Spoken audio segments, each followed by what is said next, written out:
Vaikom municipal പാർക്കിന് സമീപം കായലിൽ സ്ഥാപിച്ചിരുന്ന biennale ശില്പം മറിഞ്ഞു വീണു. വൈക്കത്തെത്തുന്ന വിനോദസഞ്ചാരികൾക്ക് ഏറെ കൗതുകം പകർന്നിരുന്ന ശില്പമാണ് അധികൃതരുടെ അനാസ്ഥ മൂലം തകർന്നു വീണത്. കൊച്ചി ബിനാലെയോട് അനുബന്ധിച്ച് സ്ഥാപിച്ചിരുന്ന പ്രശസ്ത ശില്പി ജിജീസ് കറിയ നിർമ്മിച്ച കൂറ്റൻ മണിയുടെ മാതൃകയിലുള്ള ശില്പമാണ് കേരള ലളിതകലാ അക്കാദമി ഏറ്റെടുത്ത് വൈക്കത്ത് സ്ഥാപിച്ചത്. ഇരുമ്പ് തൂണുകളിൽ സ്ഥാപിച്ചിരുന്ന കൂറ്റൻ മണി സ്റ്റെയിൻലെസ് സ്റ്റീലിലാണ് നിർമ്മിച്ചിട്ടുള്ളത്. മണിയിലെ സുഷിരങ്ങളിലൂടെ മോട്ടോറിന്റെ പ്രവർത്തനത്തിലൂടെ ജലപ്രവാഹം ഉണ്ടാകുന്ന ശില്പം വളരെ ആകർഷകമായിരുന്നു. മോട്ടോറുകൾ കേടാവുന്നതും സുഷിരങ്ങൾ അഴുക്ക് കയറി അടഞ്ഞതിനെയും തുടർന്ന് സുഷിരങ്ങളിലൂടെ വെള്ളം ഒഴുകുന്നത് 3 വർഷം മുൻപ് നിലച്ചിരുന്നെങ്കിലും ശില്പം ആകർഷകമായ കാഴ്ച തന്നെയായിരുന്നു. ഇരുമ്പ് തൂണുകൾ കാലപ്പഴക്കം കൊണ്ട് തുരുമ്പ് വന്ന് കേടായതാണ് ശില്പം കാറ്റിൽ മറിഞ്ഞു വീഴാൻ കാരണമായത്.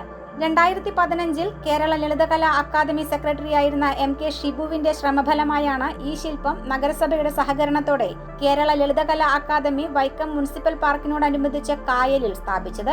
കാലാകാലങ്ങളിൽ അറ്റകുറ്റപ്പണി നടത്തുവാൻ കേരള ലളിതകലാ അക്കാദമിയും സാംസ്കാരിക വകുപ്പും നഗരസഭയും തയ്യാറാകാത്തതാണ് ശില്പം മറിഞ്ഞു വീഴാൻ കാരണമായത്.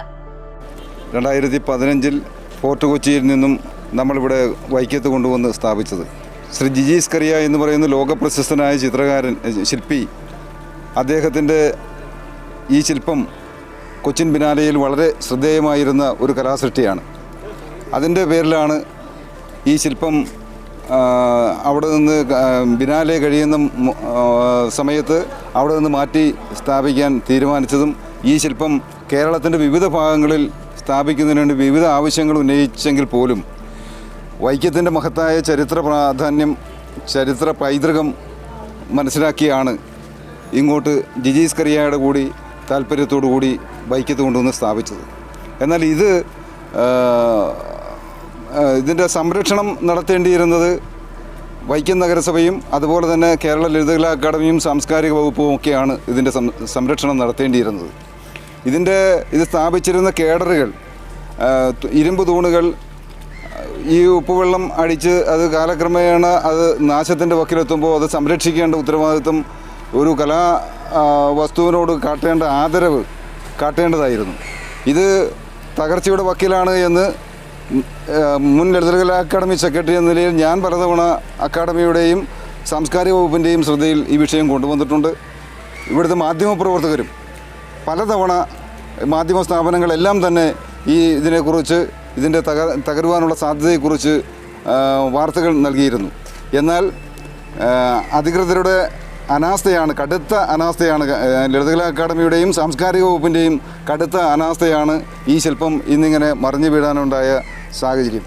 ശില്പത്തിന്റെ അറ്റകുറ്റപ്പണി നടത്തണമെന്നാവശ്യപ്പെട്ട് കേരള ലളിതകലാ അക്കാദമിക്കും സാംസ്കാരിക വകുപ്പ് മന്ത്രിക്കും MK ഷിബു പലതവണ നിവേദനം സമർപ്പിക്കുകയും വാർത്താ മാധ്യമങ്ങൾ ശില്പത്തിന്റെ അപകടാവസ്ഥ നിരവധി തവണ സർക്കാരിന്റെ ശ്രദ്ധയിൽ കൊണ്ടുവരികയും ചെയ്തിരുന്നു.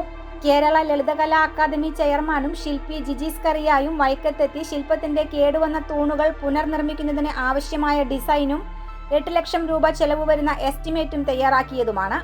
എന്നാൽ അക്കാദമിയുടെ സാമ്പത്തിക പ്രതിസന്ധി മൂലം തൂണുകളുടെ പുനർനിർമ്മാണം നടന്നില്ല. കേരള ലളിതകലാ അക്കാദമിയും സാംസ്കാരിക വകുപ്പും നഗരസഭയും അടിയന്തരമായി ഇടപെട്ട് തകർന്നു വീണ ശില്പം അടിയന്തരമായി പുനർനിർമ്മിക്കണമെന്ന് ലളിതകലാ അക്കാദമി മുൻ സെക്രട്ടറി MK ഷിബു ആവശ്യപ്പെട്ടു.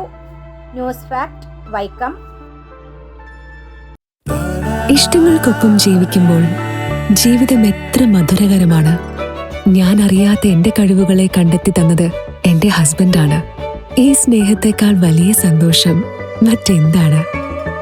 ഇന്നും ഇഷ്ടങ്ങൾക്കൊപ്പം. Intimate Matrimony, beautifying your life.